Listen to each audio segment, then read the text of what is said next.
Welcome to A Plan for That podcast, where each week co-hosts Erin and Ryan will meet with progressive organizers, activists, and leaders. Together, we will educate, invigorate, and elevate the progressive movement. When we unite our voices, an army of progressives is possible.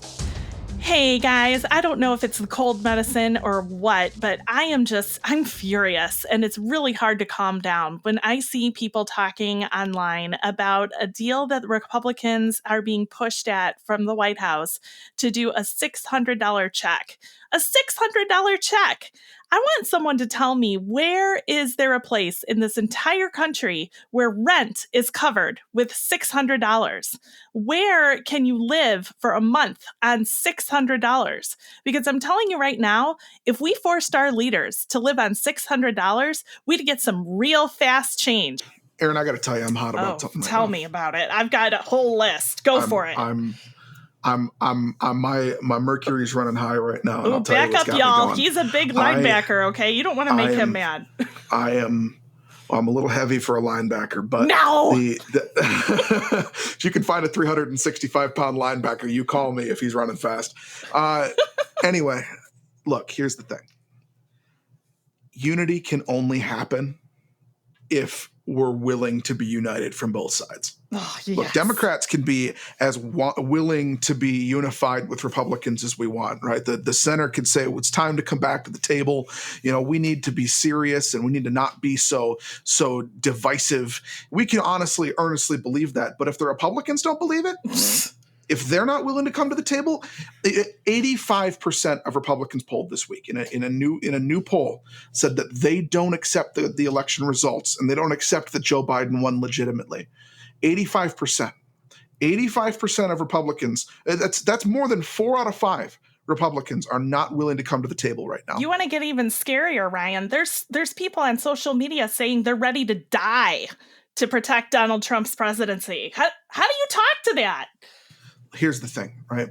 You want to talk to people like that, make sure you're wearing a Kevlar vest, because I don't know what they're going to do. You don't know what they're going to do. These people are insane, right? I shouldn't say they're insane. I'm not a physician. I'm not a psychologist. I'll say they're insane. But look, there is some deep pain in a lot of these people. Yep.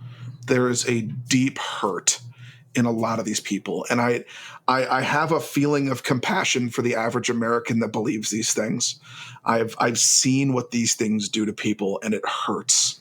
It hurts to see it. It hurts to see it in your own family. It hurts to see it in your friends.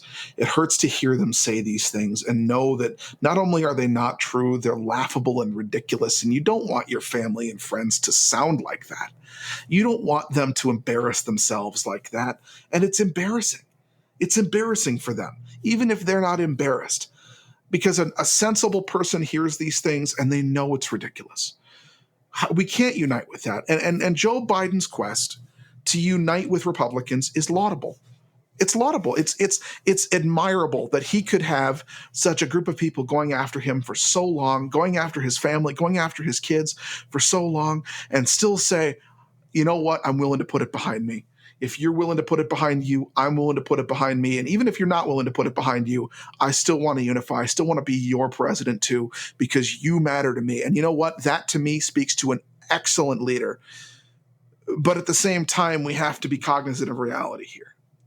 And the reality is that he's dealing with a party of people that don't want to unify. No. That don't want to come to the table, that don't want to make things better, that don't want things to change, that don't want to see that the American worker, the American consumer protected, that don't want to see the change that needs to happen to make this country work again happen. They're willing to block him every step of the way, lock, stock, and barrel. And if they're willing to do that, if they're willing to go to war over it, if they're asking constituents, are you willing to die for this? And they're answering yes. We walk a really, really, really dangerous ground saying that those are the people that we want to unify with. Those are the people that we want to be a part of this movement. We can't unify with people who have a fundamentally different truth than we do. Truth has to be consistent. We have to agree that truth is what it is. We can't say that Democrats believe this is what the truth is and that Republicans believe this is what the truth is. The truth has to be the truth. Facts have to be facts. Reality has to be reality. And if it's not that way, then we're operating in a way that we can't fix. We can't do it. You have to scrub the wound.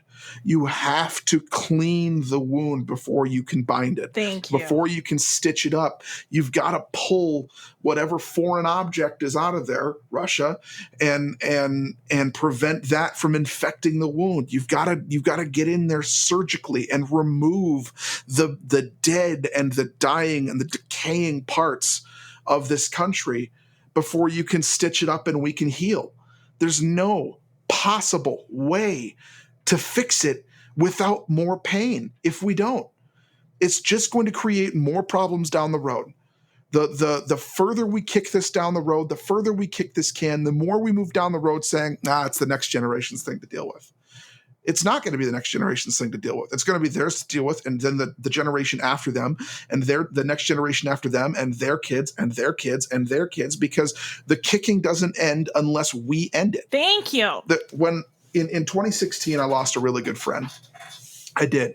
He was a fellow coach of mine. He was my coach in high school for speech. He was a mentor to me, like a second father, and he was the one that told me that I should get into teaching, and that's why I went back to school.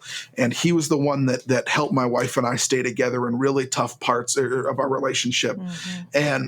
And when he died, at his funeral, one of the things that he lived by was said, and it became something that really stuck with me. And it's a line that goes, if not me, then who?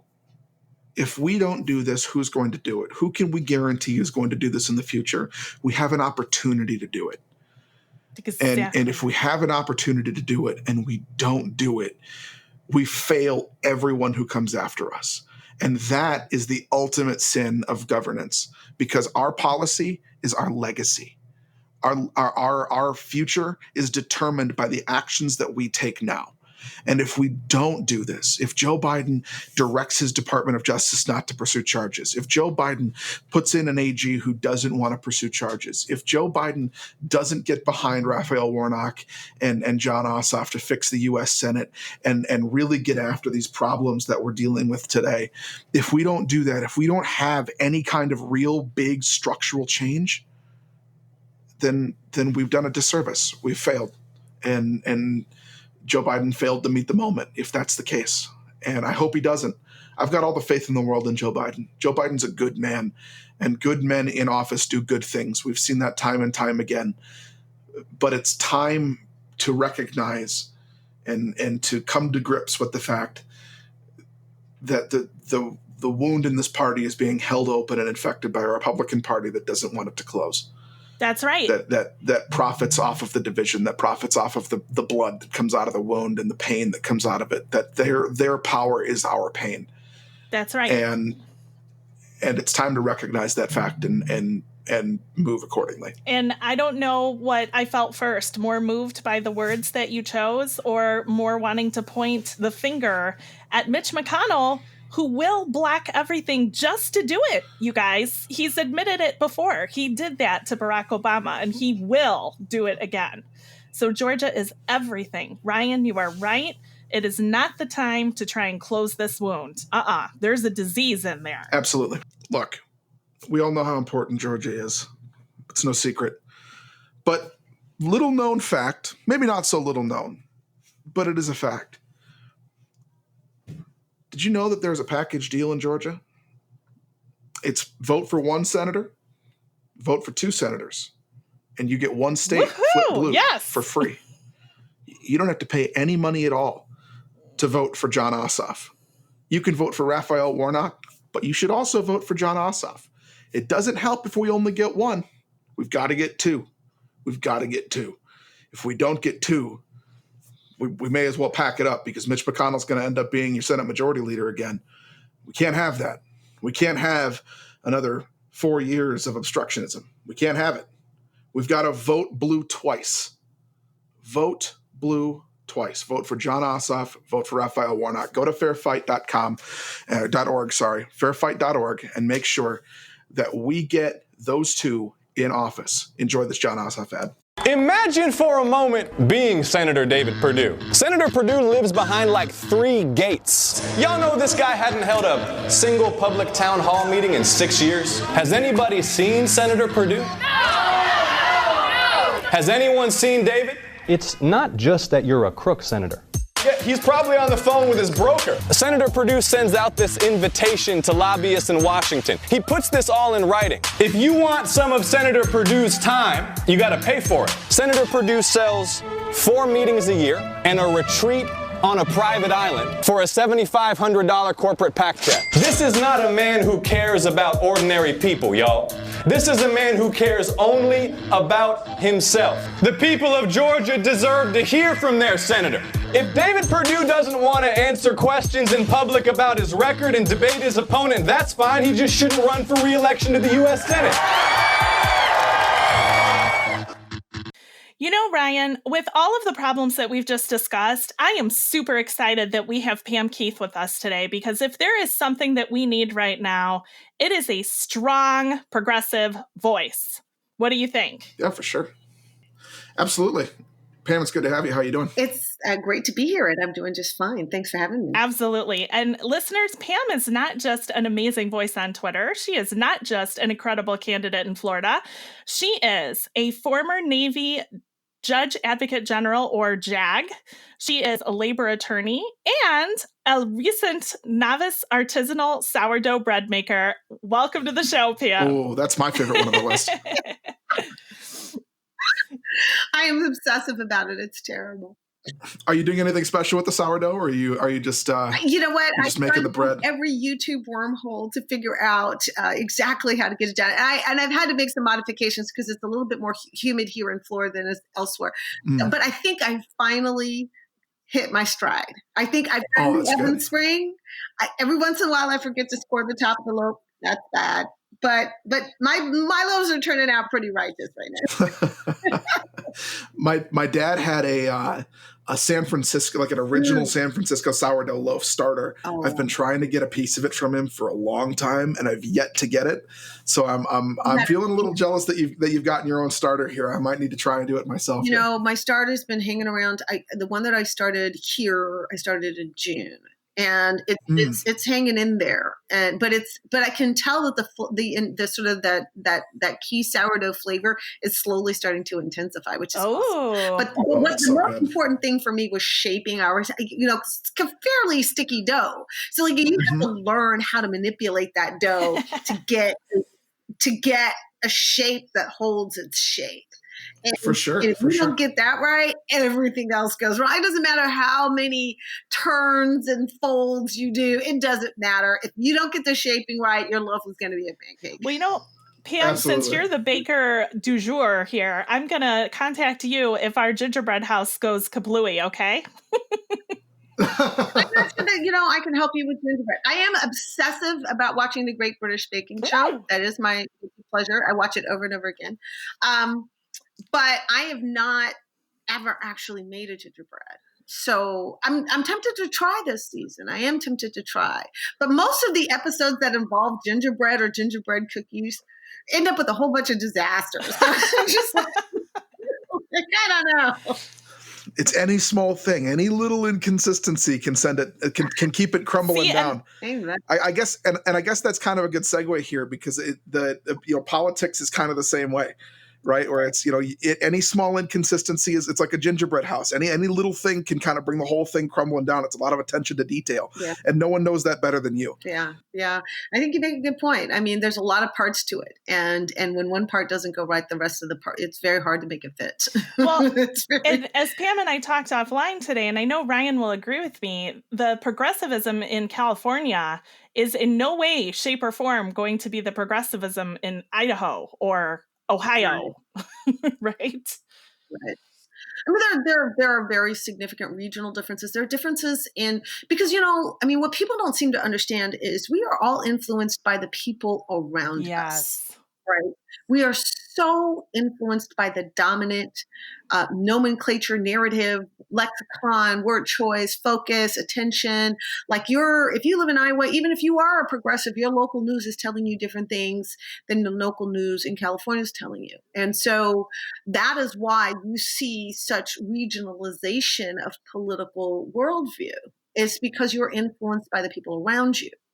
And so if you are around people who pull you further to the left, you are more inclined to go more to the left. If you are surrounded by people who are extremely red, it's hard to be blue at all. So don't expect them to be as blue as the folks who are in safe blue territory. Don't expect that. So, that's felt like that needs to be said. Yes, it does. And I have a burning question. I know we've lit up the internet with hashtag Ask Pam, and it's not over yet, guys. So keep the questions coming. I'm keeping a list of them, and they look great. But something that Pam and I talked about at length, and I know you're going to love this, Ryan, because it's right along the same lines that you and I always discuss, either in Twitter DMs here on the show. What can we do to win? How can we put the Republicans back on their heels for a change? Come on, Pam, let us know. We're not playing on the same level playing field because we don't have a Fox News. The big advantage that the Republicans have over Democrats and liberals is that MSNBC constrains itself, very much so. CNN definitely constrains itself. OAN doesn't constrain itself at all. And Fox News does not constrain itself at all. And the cohesion in the messaging on the right through Fox News means that the candidates don't have to campaign on agreement. They campaign on motivation. Democrats campaign on agreement. And we assume you'll be motivated because you agree that this is the right thing. And what we don't understand is we have a whole lot of people out there who agree with us who don't vote. Because even if they agree with us, they hope the people who vote will vote for us. But they're not going to be one of them because they are not motivated. We're not moving them. We're convincing them, but we're not necessarily moving them. And what the Republicans do to move people is to start with the assumption that you think socialism is bad and then demonize everybody as socialists to motivate them to vote. Right? They're not messaging as to why socialism is bad because Fox News does that for them all day, every day, 24/7, 365. Bingo. Right? They're not messaging on why, AOC is a bad person, right? Because Fox News has spent all day, every day telling everybody why AOC is a bad person. So all they have to do in their ads is say, oh, Pam's like AOC. Done deal, right? They don't have to dig into any of that because agreement is presumed. And the reason that agreement is presumed is because they know that their messaging is ubiquitously sent out to their voters. Yeah. And their voters consume it actively and they consume it passively, and it is echoed by the people they hang around with. So they have a ubiquity of messaging that Democrats just do not have. First of all, we don't tend to be monolithic like that, number one. Second of all, we're intellectually engaged in banter between each other. So what's right and what's wrong, we don't even like to assert what's right and what's wrong. We want to see both sides. We want to dig into it. And we take a cerebral approach that the vast majority of people who are not politically inclined just don't relate to. Well, I just want people to know the fire that you just spouted, Pam, because that is such a good point. We don't have group mind. We don't have group think on our side of the spectrum, do we, Ryan? No, we don't. And I guess the question that I would have off of that for you, Pam, is, obviously the first question that's going to come to a lot of people's minds is the how. Mm-hmm. But I think the how is such a deceiving question because of that lack of a monolith.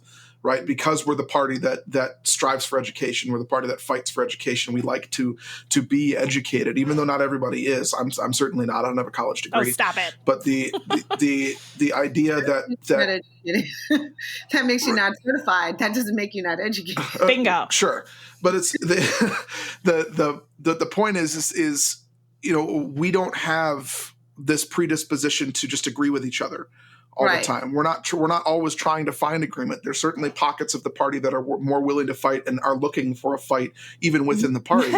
So how do we combat this sort of I don't want to call it tribal warfare because I don't like that term so much, but it's kind of what it is.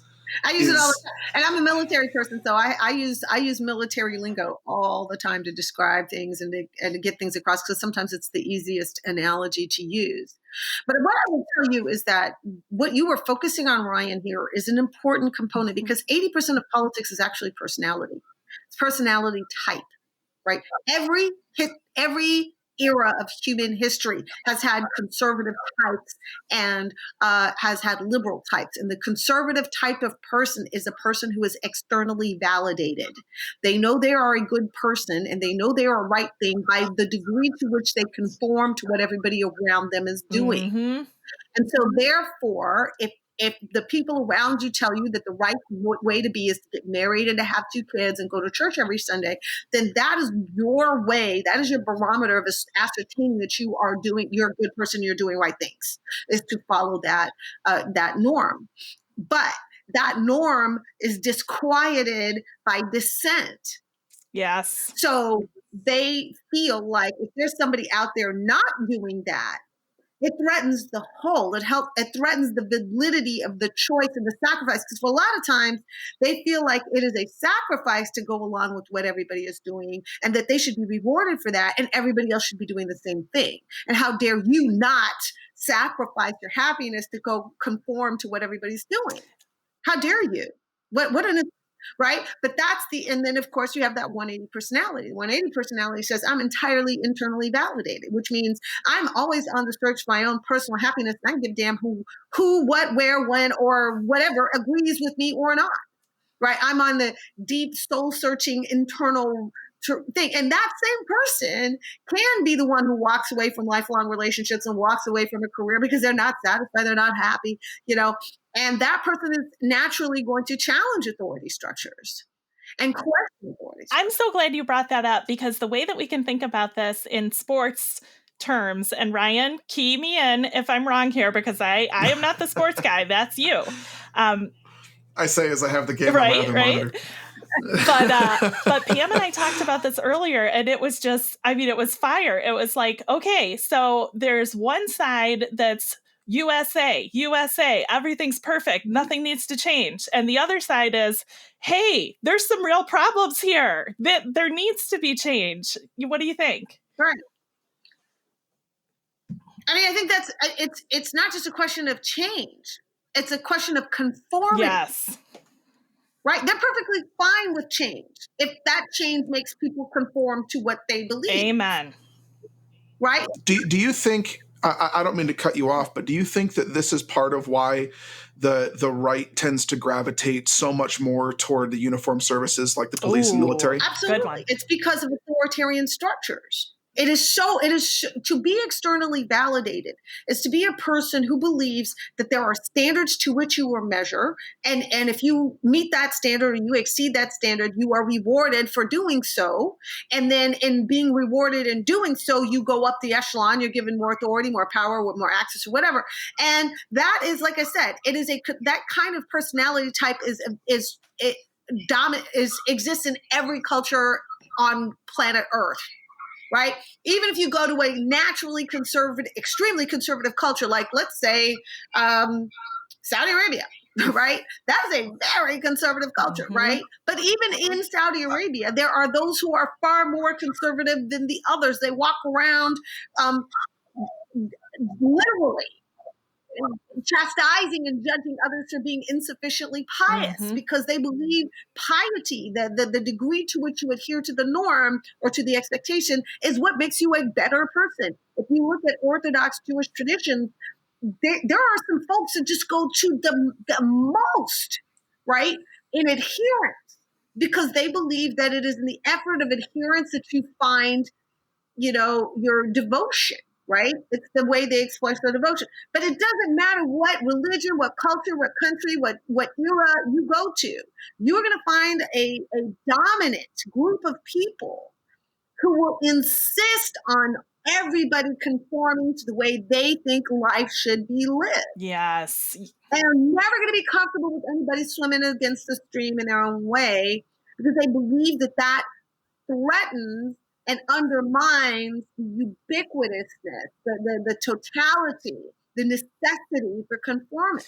So how can let's exit the tribal labels. Ryan and I have talked about this at length before I was asking him to join our show even. I was saying to him in private messages on Twitter, how do we just reach the public? How can we throw off the radical left? We are not radical. What we're asking for isn't radical. And Pam, I saw... Right. No, but what we're asking for is change. Yeah. What we're asking for is challenge. And most importantly, it is, the reason that they're so offended by it's not even what we're asked. It's who's doing the asking. Yes. Right? Like it's not, the funny thing is if Donald Trump got up there and said universal basic income, do you know they'd be totally down with it? Yeah. Oh, yeah. It's about who, the issue here is that the asks are being made by women and people of color and our LGBTQIA brothers and sisters. The ask is being made by the little guy. Yep.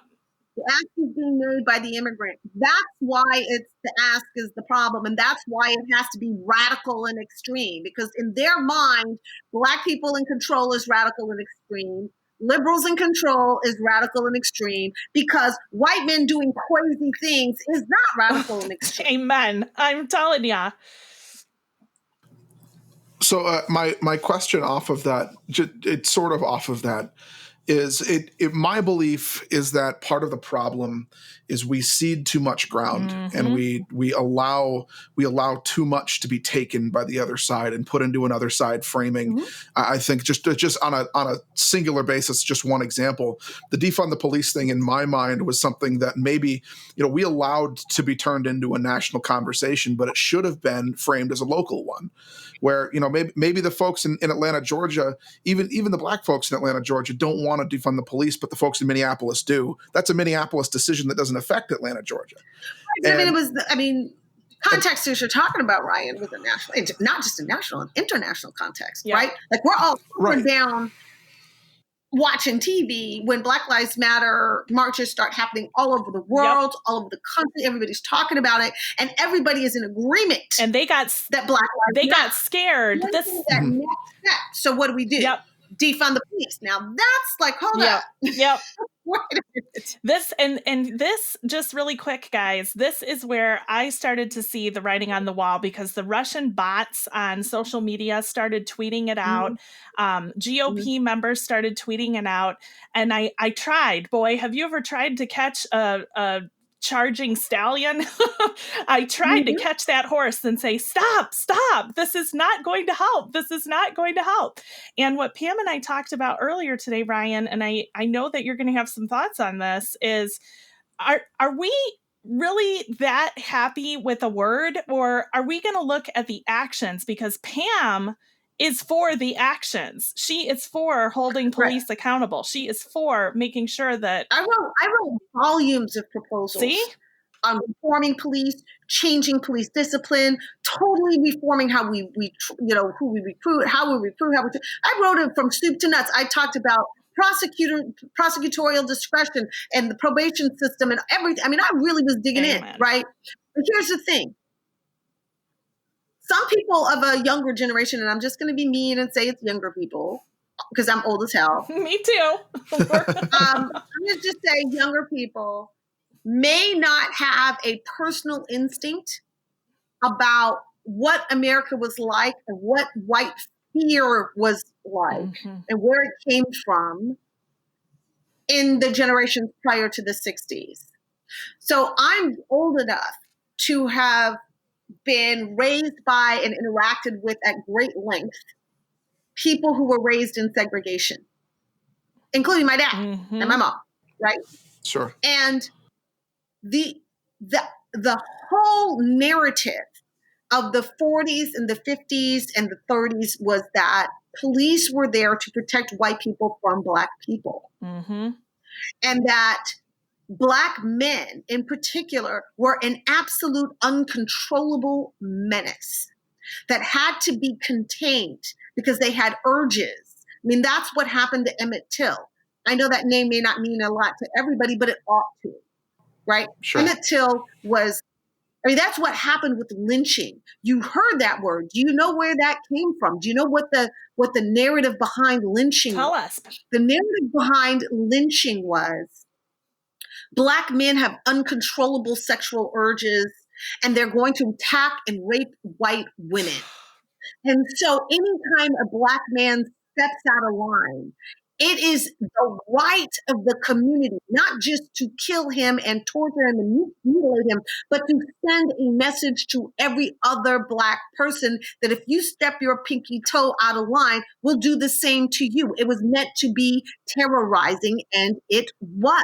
Well, and that's why, Pam, and I know Ryan's going to agree, I think it's so important that the white people did come out for Black Lives Matter and did make sure that it had power. Then you're exactly right. So now you get unity. You get Black people and white people and even old Black people, old white people shocked at what happened to George. And then you say, defund the police. And then you pull up the hindbrain memory of some of these older people that says, well, if we don't have a police force to protect us from those guys, they're going to come and rape our white women. And that is the under context of all of that. The police, when they say protect and serve, they weren't talking about protecting and serving Black people. Who were they protecting and serving? Mm-hmm. So that's what you do. When you say defund the police, you say take from white people the institution that makes them feel safe. And it didn't take any kind of work on the part of the GOP to form that into the terror in the night, right? Antifa coming to knock down your door, take your stuff, and rape your little girls, and they want to defund the police. The only thing that's keeping you safe from Antifa and Black Lives Matter. They're all coming for you. It's all revenge. And the only thing keeping you safe is the police. And now look, they want to defund the police. How easy was that? It was bone simple. But what was difficult was me trying to explain that to my activist brothers and sisters and saying that word is the wrong word because you're playing into that hindbrain fear. And they were like, well, you don't understand. Well, you know what we mean. I was like, yes, I do know what you mean. I'm not the enemy. No. And you even support Black Voters Matter. Ryan, we're going to hear from them later on our commercial break. Well, I'm glad to hear that, but I just have to, just one thing I want to bring up. I live in Minneapolis. I work 5 minutes from where George Floyd was killed. I mean, it was this. I love this state. I love these cities with my whole self. I get emotional talking about how much I love this place.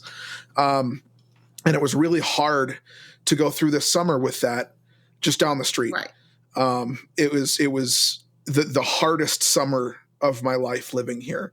And when you get that level of emotion and if you're anything like me and you see that my friends were on that bridge when the truck drove into the protesters on the bridge and they jumped out of the way, and you hear these things and then you hear my friends saying things like defund the police, you throw yourself behind it. Yeah. Right. And in the summer when I hear these things and then I start to hear around the country, it goes, well, it's not so popular. It's scaring a lot of older folks. It's really driving the popularity of the movement down. Mm-hmm. And you're kind of caught in this place of, well, I feel like we're losing the narrative here and there's something really important happening. Mm-hmm. and we're losing it in spite of 3 words that really have nothing to do with the problem. Exactly.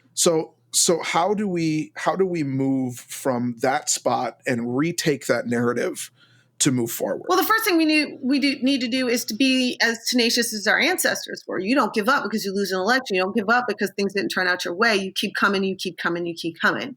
That's number one. Number two, let's be more disciplined in our word choice. The thing is, it's not like the English language is a rigid language. It's not. We come up with all kinds of words, but we come through to language meaning through consensus. Right? We come through language meaning through consensus. Where there is not consensus as to what a word means, don't use that word because you're bound to foment problems and dissent. There are plenty of words that we do have agreement on.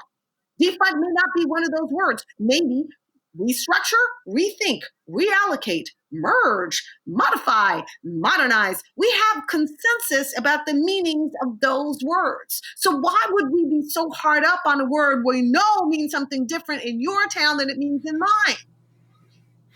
One of the interesting phrases I've heard recently has been "police the police," and it's that one resonates with me a little bit more. It sounds more like accountability. From the beginning, it was like police the police, hold them accountable, make them stay to certain standards, don't let them run amok.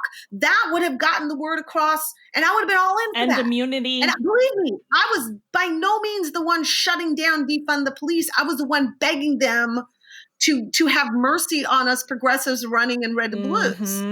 Right? And then their attitude when I said, guys, you didn't help. Their attitude was, well, too bad you ran a sucky campaign. Oh, well, you lost. And my attitude was like, yeah, I lost, but so did you. See, and that's where I want to jump in, because this is something we talked about too, Ryan, Pam and I. It is, what's more important, having someone who is ready to take action or having someone who says the right word? Like, I'm all for action. Pam wants the action. She wants the police held accountable. And this is something, Ryan, that I think we do to ourselves more often than not with this idea of what's pure, this idea of who said the right thing when. I think it's more about, do you want to win? Do you want the progress that we're all yelling and fighting for? Or, I don't know. But Erin, there's something really important about the dynamic of our progressiveness, right? The dynamic of our progressiveness, especially from young people, whom I love. So don't get it twisted. I love young people. I spend a lot of time with young people. Is that they sit in very much judgment of the older generations, thinking that the older generations were namby-pamby, that they were not forceful enough, they didn't get enough done, that they've sold us out, they've all become corporate, they've all become comfortable, they're no longer activists, and they're not out there protesting and whatever. And so what happens is when the older generation tries to tell the younger generation that something ain't going to work, then the way that is interpreted is, oh, well, you guys screwed it all up, and you're not courageous enough, and you don't know what you're talking about because it's because of you that we're here in the first place. And if you had been more courageous. And so that's the attitude that they take. And my recommendation to all, because believe me, I spend a lot of time talking to my elders too. And I tell them how wrong they are to be dismissive of young people, because they are. And then I turn around and tell young people how wrong they are to be dismissive of our elders, because they are. And it is in pitting generation against generation, one not understanding what the other is actually going through or dealing with, or what their references are, or what their cultural norms are, that we weaken ourselves. Yes. Jim Clyburn is not the enemy of the progressive movement. He may not move fast enough for you, but you got here because of Jim him. Clyburn. Yeah. I'm glad you said that. Right? He's not your enemy. Donald Trump is your enemy. Right.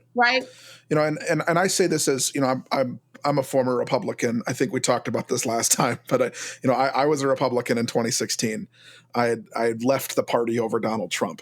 Like that was the start of my movement to where we are today. And I think that you're absolutely right. We have to recognize that the ideology, the monolith of conservatism is, and there's different like bricks within that monolith, but they're all kind of aiming for the same thing. Yep. That's the enemy. We have to knock that wall down before we can go anywhere. Exactly. Now, and the tensions in our side is that the young people in our movement want to be in power, believe they should be making decisions because they believe that the older people are not making the right ones. Even if they agree on the goal, they're too incremental in how they get there. God, yeah. And that really, in my mind, is the difference between, I think the overwhelming majority of Americans are, in fact, progressive. They want to get to the same goal. Come on. Which is what I'm talking about to Erin about where I think the middle really is. This is her red light, green light. We got to do this, guys. It's so important because she knows how to reach the people who say they're not progressive, and they are. So Erin and I were talking some time ago, and I was telling her that one of the worst things we have in our politics is linear comprehension, right? It's all one linear continuum. On the left, is the progressive, on the right is the conservative, and in the middle is the moderate. And I believe that that's just wrong-headed. First of all, because it's focused on your personality rather than what you actually think of any particular issue. And second of all, it leads to tribalism, and it has a natural bias to preference of the middle, that somehow middle is always more reasonable. It's default more reasonable. But reasonableness is not the degree to which you are center of two unreasonable things or two reasonable things. It could be that the left is unreasonable and the middle is actually the unreasonable position and the right is the crazy position. Yes, ma'am. Let me give you an example of that. If you take an issue like climate change, right? The left believes that it's an existential threat, right? The middle, we don't know. The right believes it's a Chinese hoax. But if you put that instead of a linear continuum and you put it on a red light, green light, yellow light, like a regular stoplight. Green would be the folks who believe it's an existential threat and we need to do everything possible with all haste and go for the gusto and go big, right? Yellow believes it's a problem and something needs to be done, but maybe looking at a more balanced or incremental approach to addressing it. Red believes it's a Chinese hoax. Now, what percentage of the American people are between yellow and green? I would say like 80% of America is between yellow and green. So if 80% of the America is between yellow and green and 20% is red, then where exactly is the middle? It's lime. It's not orange. Right? The middle is lime. The red is just cuckoo nuts. The majority is over here. And so what is the middle between it's an existential threat and we need to move big and it's a serious threat and we need to move incrementally? It's still, we got to move. So what's the nature of the difference between the two? Haste, not goal. Right? And that, if you think of it that way, then you find yourself asking, well, what other issues could there be that we could put on a red light, yellow light, green light spectrum? Let's take something like LGBT rights, right? Like if you say what percentage of America is yellow, I think they should have rights. Maybe I don't want it in my face, but I think they should be treated equally under the law. Green, which is they should be completely the same in every way, and red, which is we should be outlawed. What percentage of America is between yellow and green? You're exactly. And what percentage of America huge is majority. yellow and red? Yep. You're exactly right. Exactly. So now the debate is how fast or how much attention we put on it or what priority we put on it, but we're still moving in the same direction. So what's the middle there? The middle is still between yellow and green. It's not between yellow and red. That's not the middle. But that's the way our politics and our political media talks about the middle. They believe that the middle is like, pumpkin. No, it's not. It's not tangerine. It's not terracotta. That is not the middle. The middle is lime. And sometimes it's very chartreuse and sometimes it's more like apple green.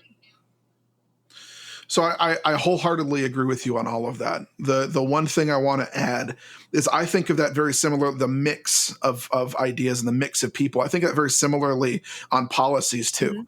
I'm that way on guns, especially. Like I said, I'm from Minnesota. Minnesota's a huge hunting culture. Sure. I'm not sure how Florida is on hunting. Florida, come on, man. I know that there's a big gun culture. I just don't know about the hunting culture. But the around here, people hunt the same land that their grandparents hunted, and they learn from their grandpa and their dad and their grandma and their mom where to hunt and where we go every year. But those lands are often threatened by corporate interests and people in the legislatures who want to sell that land to corporations who want to harvest the resources in it. Like I think right now in a big issue environmentally in the state of Minnesota is the boundary waters. And I don't know if you've ever been to the boundary waters or seen the boundary waters. It's the most beautiful part of our state. It's amazing. I've only been to St. Paul and the suburbs of St. Paul. I'm sorry.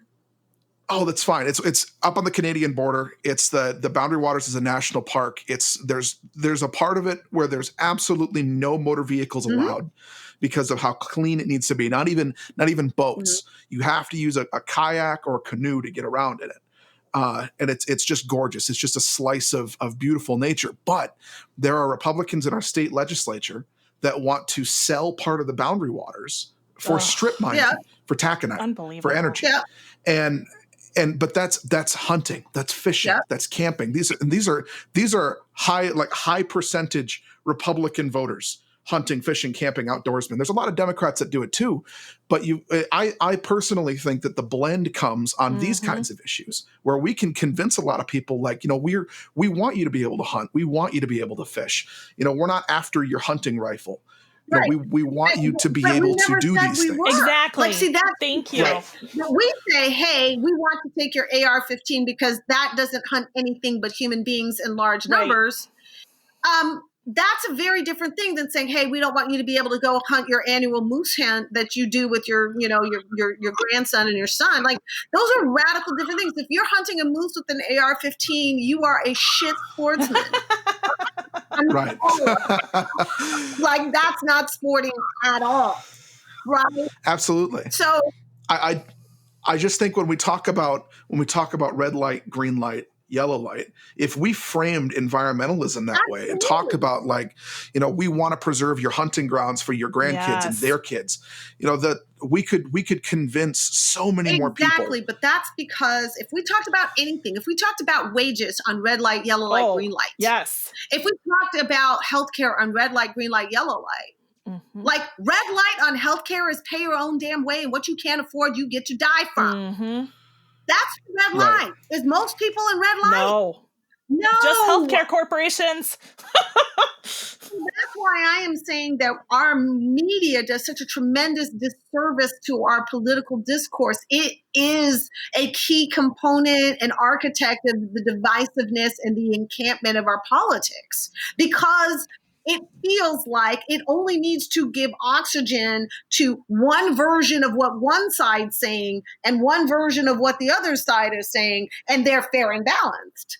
The hell are you talking about? See, and this is where I want to break in, because when I heard you guys talking about the wildlife issue, here's the thing, and I know Ryan's going to back me up on this. No one ever said we're coming to take your guns.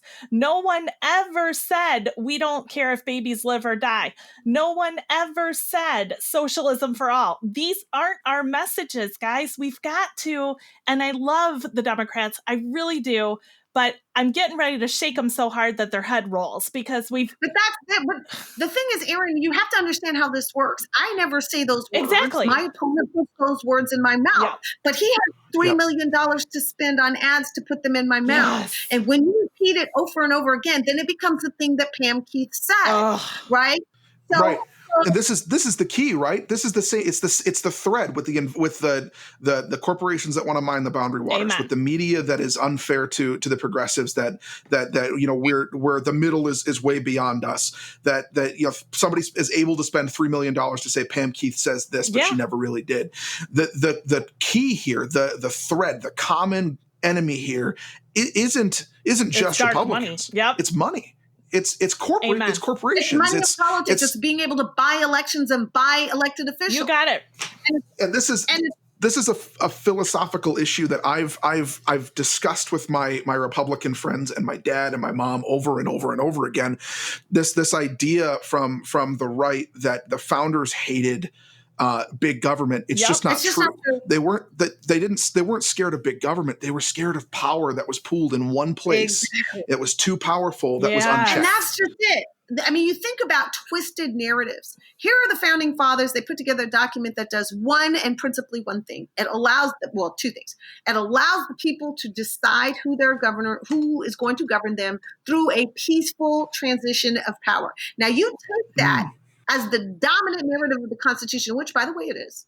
And you contrast that to the narrative of some of these Second Amendment advocates who believe that what in an amendment, what the founding fathers said was, you get to have a gun in case you think your government is tyrannical, at which point you get to kill your government. Now, talk about the exception dismantling, like the amendment dismantling the core body. Because if you, as an individual, have the right to have a gun for the express purpose of killing government if you think they're being tyrannical, then you are doing the 180 of peaceful transition of power through voted officials chosen by the people. Exactly. You're absolutely right. You're absolutely right, and this goes back to the idea of one person having unchecked power over another, right?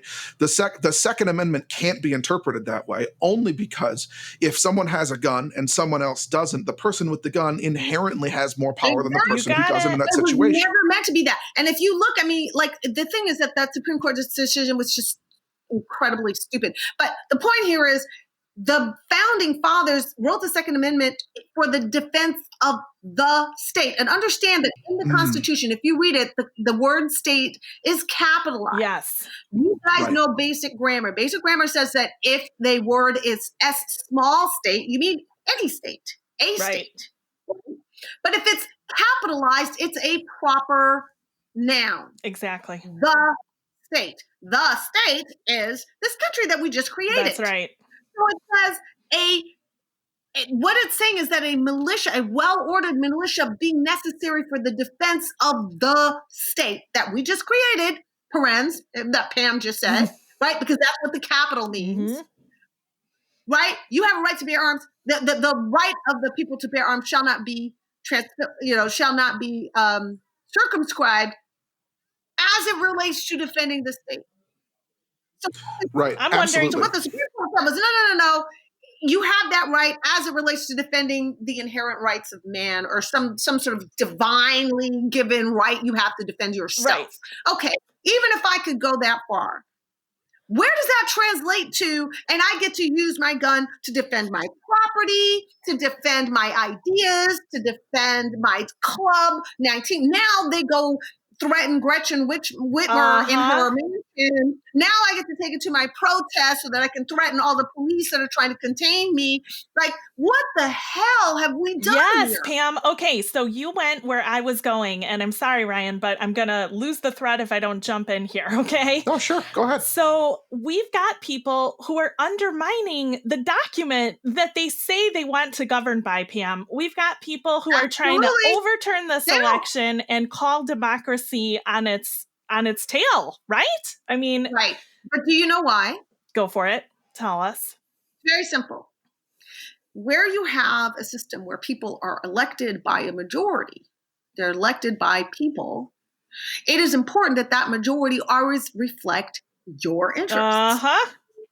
If the majority does not reflect your interests, then all of a sudden you are no longer interested in being governed in a system run by a majority.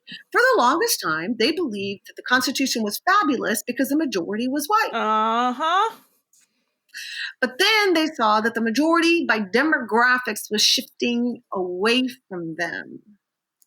At that point, when they realized that the majority included Black people and women and people of color and immigrants and Latinos, then it was like, wait a minute, they're going to make decisions that affect me, and I'm not in the majority anymore. Here we go. And now they're interested in power. Now I'm justified not only in cheating elections, I'm justified in suppressing votes, I'm justified in kicking votes out, because for the last 30 years, your right-wing talking heads have created a siege mentality in you that your life and your future and your safety and your health and your well-being is threatened if Black people can make decisions about you. Terrible. And that is the truth of where we are. And so Ryan and Pam, you got to teach me, okay? Because I hear the problem, I see the problem, I feel the problem, God knows. So what do we do? How do we throw them on their heels? We have to have a way to do this, especially in Georgia. Come on. Right. There's no question that the number one step, Ryan, back me up here. Number one, we got to win these Georgia Senate races. I cannot overstate how crucial that is. Yes. Yeah, we got to get those Georgia Senate seats. Yes. There is literally nothing more important in American politics right now. The world. Exactly. And I know there's a lot of pressure on John and Raphael. Pardon, guys, but you are basically the salvation of the free world. Yep. And, we need to win those. The other thing we need to do is make sure that Joe Biden appoints an attorney general who is a badass willing to go to the wall.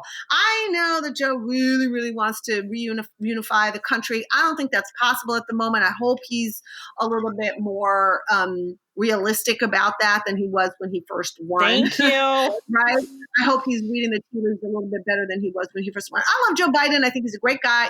Was he my choice for president? No, he was not. But is he acceptable to me? Absolutely. Mm-hmm. Yeah. Right? Once he got the nomination, I'm down. I respect my fellow Democrats who chose him over the person that I chose, which was Elizabeth Warren. Amen. Elizabeth, but the majority chose Joe, and I can get with that because I got to respect their choices, just like I would expect them to respect mine. And we do, right? And we do, but it can't. Know our president. Do the ding. Yes, and it can't go without saying, and I know Pam agrees here because she's got some interesting future plans. It can't go without saying that Elizabeth Warren was just savagely attacked by the corporate agenda media on a daily basis, and her poll numbers dove because of that. Yes. They were terrified that she would get in power because Elizabeth Warren had the plan to destabilize the corporate deference. Yeah. That is baked into all of our tax and constitutional law. Yep. All of it has a deep deference to corporate profit, and she was going to destabilize that, and they lost their shit, and so they ganged up on her. But let's not overstate that there were a lot of candidates that got ganged up on at one point or another. Our machinery, like Bernie got ganged up on, and Wayne got ganged up on. I mean, I'm not as much, Andrew, because I think a lot of people didn't take him seriously. Although what's interesting about that is in a lot of ways he's more impactful now than he was when he was nominated. We'll get to that later. But but Joe's the guy. He's the one who ran the gambit. Okay, let's go. You're our guy. I want him to be successful. I do too. So I'm going to be a little bit more restrained about calling stuff out. The only thing that he's picked some folks that were not my choice. They were not unqualified, and they were not unethical, and they were not sycophants. So if they're qualified, they're ethical, and they're experienced, I'm like, your choice, not mine. Okay, cool. I'm good. But there's one role that I am praying and praying and praying and praying that he gets right.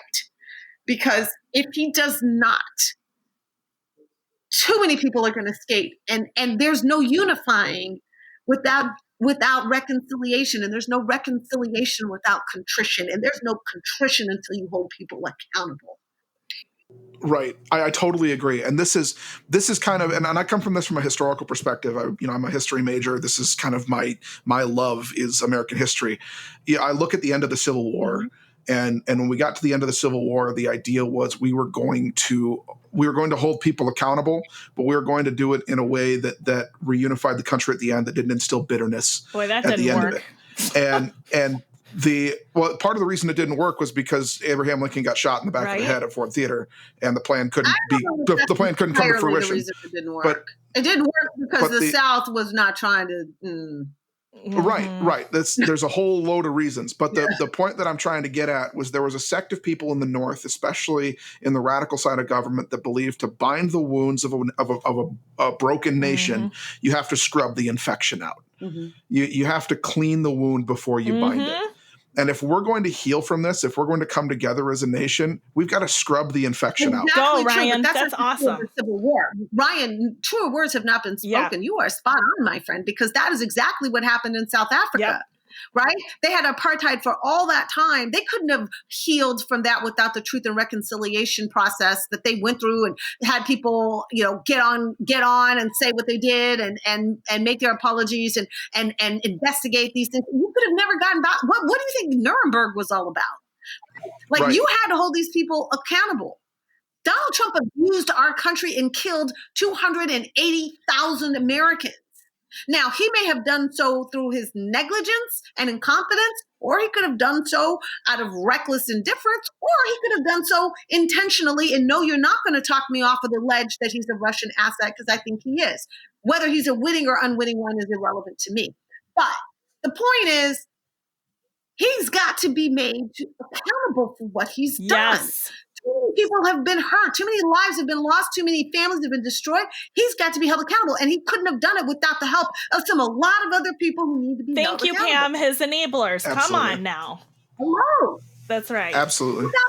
I totally agree. And you're agree. not going to get satisfied by, the thing. And I tweeted this, and they got a good reaction. I said, look, It is an act of absolute racism and the perpetuation of white supremacy to allow white people and wealthy people to skate when poor people and people of color are hanging out in jail for a tenth of the transgression. That is a form of racism, and that is a perpetuation of white dominance and supremacy. 100%. And Absolutely. I know, Ryan. And to say that I accept in a society that's going to get up in arms if I hold rich people accountable or I hold people in power accountable, screw that. That's right. I don't care if they get up in arms. Live with it. Yep. Right? Absolutely. And I totally agree. I know that Ryan has a question for you about your latest action, Pam. So I'm going to turn it over to him. Yeah. So yeah, I we're coming kind of to the close of this. We're getting up to time here, and I gotta ask. I had somebody mentioned it to me. I got a little excited when I heard it. I heard we're working on something big here. And I'm happy to announce it. And it's probably by the time people hear this, it's out on the street. Andrew Yang and I have worked together on a project. See, Andrew and I got to know me, and I got to know him through me running for Congress. And we were talking about, progressive ideas. And one of the things that I was talking about with him was this idea of universal basic income. And I was like, what an interesting idea. First, when he first mentioned it, I was like, that's crazy. And then as I think about it more, I'm like, yeah, maybe not so much. But given the extremists and the horrible, horrible financial suffering of so many Americans because of this coronavirus pandemic and the total mismanagement of it by all Republicans, and I'll be ubiquitous about that, we have millions and millions of Americans who are just barely getting by. But moreover, we tried to reopen it and it didn't work like we wanted because of two things. One, it was still not safe to go out because too many people weren't wearing masks. And two, people didn't have money to spend in those businesses. Right. So Andrew and I were talking about it. And I was like, you know what? The Black community has really taken it on the chin during this pandemic, as per usual. Because we've suffered more proportionately of deaths and illnesses and of small businesses going under and of economic downturn. I am a Black woman. I spend my money in the Black community, but I also spend my money with Apple and Applebee's, right? But the converse is not true. Most Black businesses and minority-owned businesses cater to a minority clientele. So if their clientele run out of financial capacity, then they wither on the vine very quickly, and they have the least access to capital to salvage themselves to grow. And we learned from PPP that it went to the wealthy corporations, and it really didn't go to Main Street. Yeah, no oversight. Hello. Right. And it didn't go to Principal Street, and it didn't go to Martin Luther King Boulevard either, right? And so Right. So he and I teamed up, and I said, you know what, Andrew, I think the right approach here is to get the leaders of the Black community to make this ask, because Joe Biden is sitting in his presidency because of Black voters. Amen. Had we not been willing to stand in line for 6 hours and fight back against all that voter suppression, he wouldn't be president. He knows that. He said so in his, his post-inaugural speech. He said, I've got your back. And I'm like, well, that's great, Joe. Guess what we want? Yep. So, all right, come on. I pulled together. I did the little footwork, and Andrew and I worked together with Liam and Conrad and his whole team to get the leaders of the African American church community, the ones that talk to people on a day-to-day basis, who know what is going on the ground, who know these people, they know these families, they have a pulse on the finger on the pulse of the community, to come together and make a simple ask. And so we tracked down the bishop of the African Methodist Episcopalian denomination. We tracked down the bishop of the Primitive Baptist denomination, of the Missionary Baptist. We tracked down the Church of God in Christ, which is Kojic.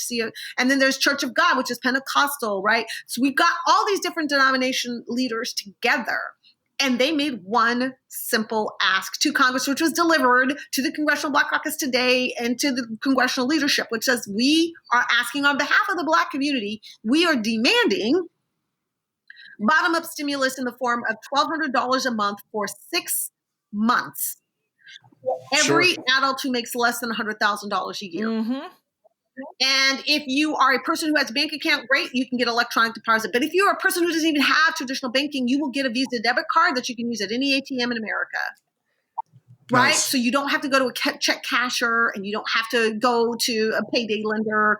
You don't have to pay them off first. You don't have overdraft taken out of your checking account, right? You can get it in the form that you can use it. And the goal here is, I don't care whether you are desperately needed or you don't. I don't even care what you spend it on. The fact is, you're going to spend it. Right. Yep. And you're going to spend it in those enterprises that are nearest and dearest to you. And you're going to be able to reward the businesses that serve your community in a way that a PPP loan could never figure out. And so it's a tool. It's a tool that drives demand. It drives productivity. It drives new job creation. And it actually takes care of immediate financial needs too, right? So your $1,200 a month, because it's predictable, because you know it's coming every month for 6 months, you can plan, you can save, and you can spend. Yes, ma'am. Right? And I'm so glad you said that's our plan. I'm so glad you said spending, though, because something that I set out on Twitter when we start getting these ridiculous offers, and Ryan, he and I are going to go off on this in a minute, but the $600 thing, I mean, what I said was, what if we start calling ourselves consumers? Okay, just stop thinking that people should be kind to humans. Let's just start being honest. I can't buy anything. Do you want a working economy? Then let me buy stuff. Yeah, you got it. And for some families, it's going to be paying the Wi-Fi bill so their kid can do distance learning. For some families, it's going to actually, take that vacation. For some families, it's just put food on the table. But maybe knowing that you have 6 months of $1,200 coming means that you can actually pay that credit card bill this month. Exactly. Right? Yep. So who knows what it is for you and your family? You're the best decision maker for you and your family. But my view is that at least 6 months means that I can predict and I can get out of debt and I can pay and I can buy I can buy holiday gifts, or I can take that vacation, or I can do that thing for my family that I've been wanting to do. I can actually go get that filling in my teeth that I've been waiting for. Right. So that's why he and I did this. And the theory that we have is that Joe can say no to a lot of people, but he can't say no to all the Black pastors of America. No, you're absolutely right. And I don't want to plug myself here, but I did write about the Christian case for progressivism here, and it's a Christian thing to do. Absolutely, and that's the perspective they're coming from, because these are not politically active men, right? Right. I come from a really religious family. My mom's a pastor. My dad and we were in church 5 days a week. We didn't want to be there 5 days a week as kids, but that's where we were at for 5 days a week. So you learn a lot about it. And the lesson that my parents really instilled in us was that if you have it and someone needs it, you should get it. Right. Mercy that requires a whole lot of conditions is not all that merciful. Amen. Exactly. And if you're looking at a government that we want to be representative of Christian districts and Christian majority districts and even Jewish majority districts and Muslim majority districts, the thread between all religions is be kind to others and take care of your community. Right. And if that's the thread, if we want that to be representative, then we need to represent ourselves and take care of our community, because our community, all of our communities are hurting now, but none more than the Black community. Exactly. And that's what the preachers are saying. They're like, look, we're not talking to you about what's politically right. We're talking to you about what's morally sound. Yes, ma'am. And so I know that the Republican Party is going to pull out their guns and their socialism guns and aim them at, our bishops. I hope they do. I'm confident in their ability to defend themselves on Teflon. that. I say bring it on. Amen. And Ryan, I know you had questions about how we can help, because God knows we're on board. We're ready to go. Absolutely. Well, stay tuned. My social media feed, hopefully tonight or tomorrow, will have a video that Andrew and I did and a link to a people's petition, because that's a way that our elected officials know what we think. And the people's petition is basically 2 sentences, where it just says, hey, we stand with these Black church leaders, and this is what we want. And we get enough people to sign that. That puts pressure from the bottom up. We believe in bottom-up organizing. We believe in grassroots organizing. And we believe that if we get enough names, enough people to sign that thing, it's going to be real hard for members of Congress to say no. And so we're coming at this from a different angle. Mm-hmm. And we're just saying, look, if you're going to do stimulus, you're going to do stimulus for the people this time. And we're not going to be naysayed about it. And let's be clear. It is not socialism when government works for the people and helps the people. It is socialism when government controls the people and finds the people. Thank you, Pam. And that is not what we're talking about here. My tax dollars go to Uncle Sam for my benefit and the benefit of the collective. And that's precisely what I want my tax dollars to do. Now, some people think that is best spent on F-16 airplanes. No. I think it's best spent on making sure my fellow Americans are not falling out from hunger. Right. So I'm making my voice known in whatever way that I can, and it's on Twitter and it's on social media, and it's galvanizing other like-minded Americans in agreement and moving my elected officials to see things my way. That is my purpose. Yes, absolutely.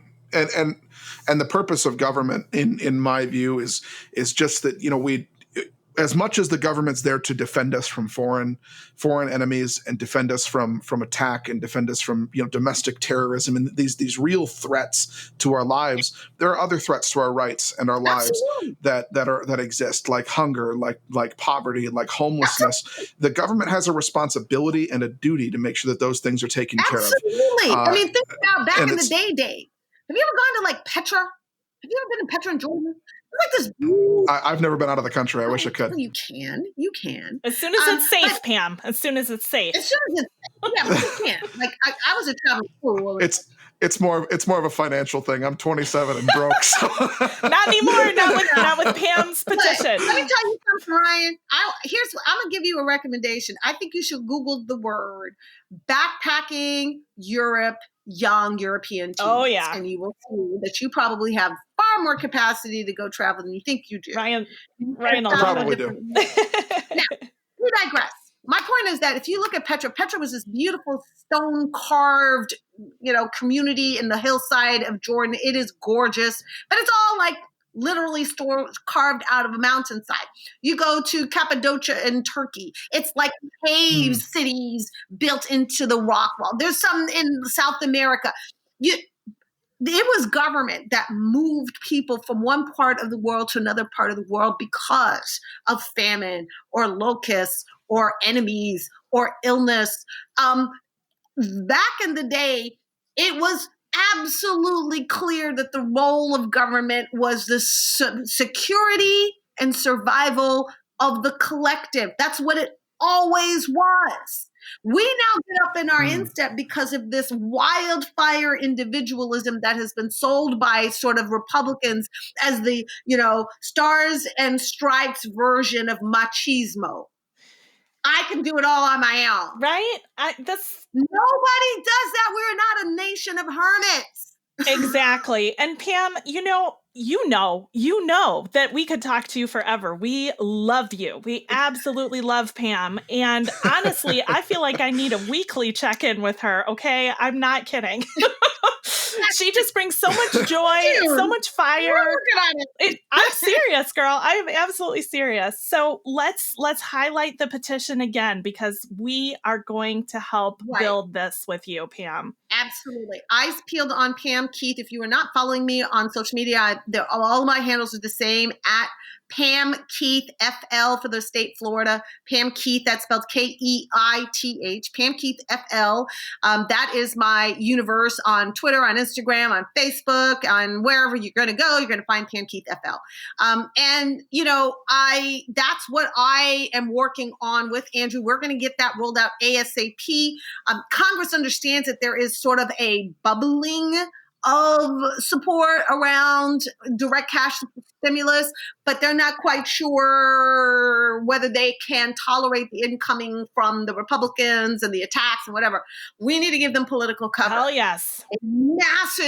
A massive number of signatures on a petition gives them political cover. It gives them that courage to say, hey, I got to do what my voters want me to do. So Ryan, you know, I got to do Ryan, I have an ask for you. I want you to find the other awesome former Republicans or even current Republicans who are as cool as you are. And I want you to come to them with this ask. I'm not kidding. This can't just come from the quote radical left. Right. Well, you know, good luck calling TD Jakes the radical left or Jamal Bryant. Exactly. It's the reasonable. You got TD Jakes? I know that name.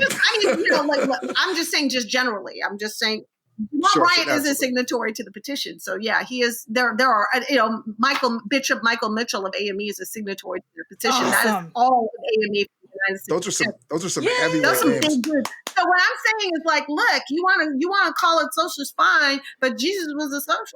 Right. I'm telling you. And the teachings are so far away from what they do over on that side, proclaiming themselves to be Christian. There's literally not one passage of the Gospels that stands for rugged individuals. Exactly. I'm sorry. Exactly right. Pam Keith, not one. Can we invite you back on the show whenever we like, because we love you? Absolutely. I love you guys right back. And like I said, we are all in this together. We're only gonna strengthen our progressive movement by working with each other, by listening to each other, by staying in the game, no matter how hard it gets and how depressing and sad and frustrating it might be. And this is my purpose. This is my mission. This is what I want to do for the rest of my life, is to be the advocate and the lobbyist for the people. Amen. Absolutely. We're going to prop you up happily, because whenever I'm sad or depressed, Pam Keith erases that. She erases that from my mind. It's so funny in my political life. I know you guys got to check out, but I just got to say this. Yeah. One of the real oddities of my political life is the number of people who tell me that I'm awesome and that I'm great and that I make a difference and that I inspire them, as contrasted to the number of people who tell me that I ain't shit, I can never win, I'm not a strong candidate, and I'm nothing but problematic, and my Twitter feed is just out of control, and how can they trust me? Yeah, it's wild. I got to write a book about it. Well, I think you should do a show about it, Pam. Wink, nudge. We'll see about that too. Like I said, I'm working on it. I appreciate you guys. And look, the admiration goes both ways. I admire you. And I particularly admire you, Ryan. I don't know if people have told you enough the kind of courage it takes to break away from tradition and norm, the kind of courage it takes to ask yourself tough questions and allow yourself to admit that what you've done is probably not right. Because more than anything, people will turn themselves into pretzels to try to prove they were always right. So you have a kind of psychological and emotional humility that I deeply respect. And it's going to make you a stronger, better, more effective communicator, persuader, person, husband, lover, friend, whatever. And so I just tip my hat to you, brother. You're awesome. I appreciate Absolutely. That. Thank you so much. His road is not only inspiring, it's like, come on, go find 10 more Ryans, and then 20 more Ryans, and 40 more Ryans. Yeah. Don't let your financial situation cement in your mind what you are. You are a badass, and you are bound for big things. Hell yeah. I hope you're right. I'm aiming high. I would say go big. Go big. Always tell yourself yes and go big. Well, Pam, he's going to hurt me if I say this, so I'll say it quickly. Pam, he wants to do political writing, and he is an excellent, he is an excellent writer. So I'm throwing it out. What the hell do you do it? Just start doing it. I have been. I write on Medium frequently. Do it. Honestly, I'm trying to convince my wife to let me run for office, but it's been. No. If you feel like you have it in your heart to run for office, damn it, do it. Because we have a bunch of if Matt Gaetz can be in Congress, right? It's true. Louis Gohmert can be in Congress, right? So I like to think our standards are a little higher in Minnesota. No, you got some wahoos there. Wasn't Michelle Bachmann from Minnesota? I don't know. Maybe I'm wrong. I lived in her district. You got some cray-crays too. So what I say to you is that if this is something that you feel called to or inspired to, do not be the voice that tells yourself no, because there'll be plenty of them out there. You always tell yourself hell yes. Listen to Pam, Absolutely. And I'll be the one bringing the crowd to vote for you, Ryan. Yeah. Hashtag listen to Pam. That's the line. Doors for you, but only in the summer. That's right. Big love to you, Pam. Big love. We can't wait to have you back. You guys. And absolutely. Keep doing what you're doing. You're awesome. Keep doing what you're doing, and let's keep up the fight. It's worth fighting. Absolutely. Next fight. Alrighty, guys. Bye. Bye. I am so glad that we had that time with Pam Keith, Ryan. She is a fireball, isn't she? Absolutely. She's awesome. She's the best. And we could have gone for hours on end because she is that enjoyable. But there is something that I know she would have wanted to get out there. So please, everyone go look up Black Voters Matter. Black Voters Matter is a very important organization, and she is fighting for the same things that they are: end systemic racism, end qualified immunity. And right now, we want you to hear from the organizer of Black Voters Matter. Listen to this ad. People at this site did not even have the opportunity to vote till 12:30. We gonna hold every single person accountable. I grew up in Selma, Alabama, but now I live in Atlanta, Georgia. And in 2016, Cliff Albright and I founded Black Voters Matter because voting in the Black community is traumatic, and it's time for that to end. Black Voters Matter work is a legacy of what happened in the civil rights movement. People like John Lewis and Reverend C.T. Vivian would often tell us the significance of music. And so with Black Voters Matter, we've decided to root our work in love and power and freedom songs in everything we do, because we think when the spirits of people are moved, everything else changes. Well, the first thing I did right was the day I started to fight. Keep your eyes on the prize and hold on, hold on. I am going to go volunteer for John Ossoff and Raphael Warnock. How about you? Yeah, if I can find the time to do it, I absolutely will. I'm slammed right now. We've got national qualifiers for debate this weekend, so I'm going to be packed to the gills, but debate's done soon. So, Amen. And we're going to start a new thing here on the show, you guys. I'm super excited about this. Ryan is getting it just right off the cusp here because I didn't get a chance to pre-warn him.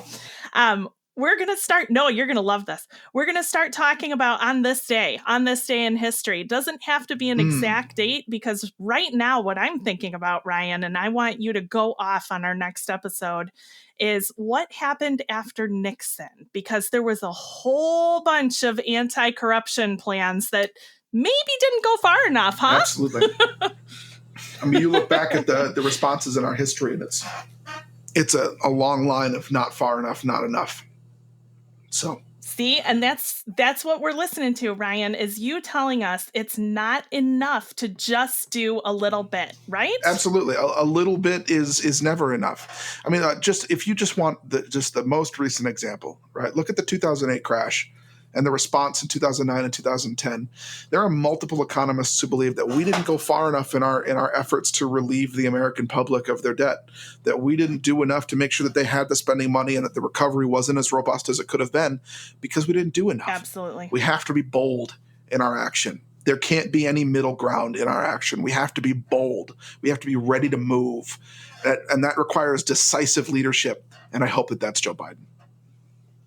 And guess what that leads to? An army of progressives with Ryan and Erin every week organizing to elect leaders who lead. If you're enjoying the podcast, we thank you so much for listening. If you really want to see where the next podcast is coming from, where this goes, where the next fight is, go to twitter.com/planforthatpod. That's planforthatpod, or like and subscribe to the podcast here. You're going to get all of our news on Twitter. You're going to get all of our notes. You're going to be able to interact with us, ask us questions, give us comments, interact with the show, and really become a part of that army of progressives. We really want to see you there. We really want you in this fight. So please, like and subscribe and follow us on Twitter. Thank you.